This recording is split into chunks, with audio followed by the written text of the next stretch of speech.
Good morning. This is Ashwati Thomas, and I'm here to discuss about the topic mob lynching.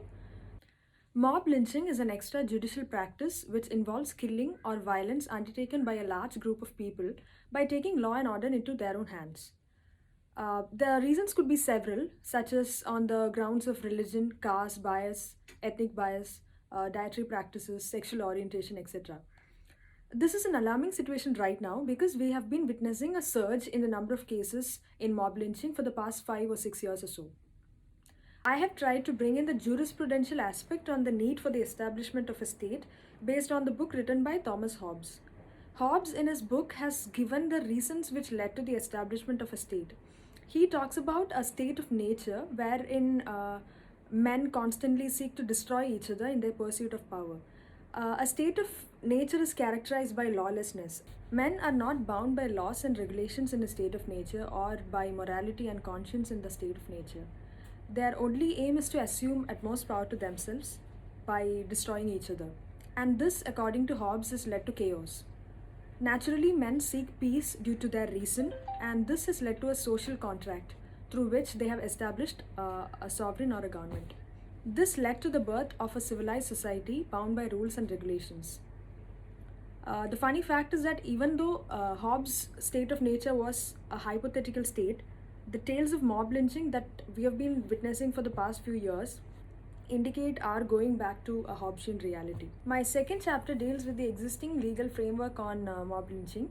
So, even after a surge in the series of mob lynching cases in India, we have not had any meaningful response from the authority. Therefore, the Supreme Court in 2018 had to intervene through the case of Tahsin Poonawalla versus Union of India, wherein they laid down certain guidelines and also urged the parliament to enact a separate law for the same. Manipur thus became the first state to come up with a separate law for mob lynching. Subsequently, the Rajasthan and West Bengal governments also came up with separate laws for the same. In the third chapter, I have analyzed the need for a separate law for mob lynching. So we have two sets of scholars who argue for and against a separate law, the need for a separate law. The ones who argue against a separate law are saying that we already have laws in place, such as murder read with common intention in the Indian Penal Code, and provisions for grievous hurt and hurt. However, implementing the laws in place is the actual problem. They're also stating that a separate law would be a quick fix solution for the same, and it will not look at the actual root causes behind the problem of mob lynching.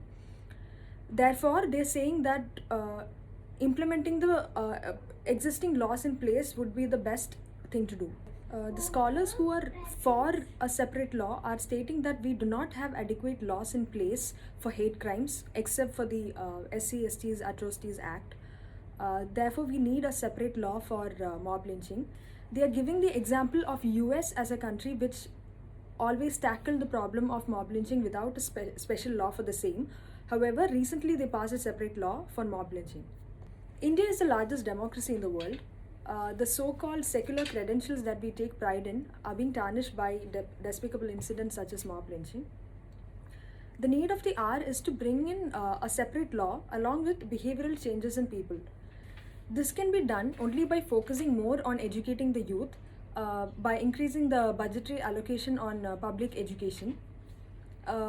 Providing employment to the unemployed youth is another solution that we can focus on.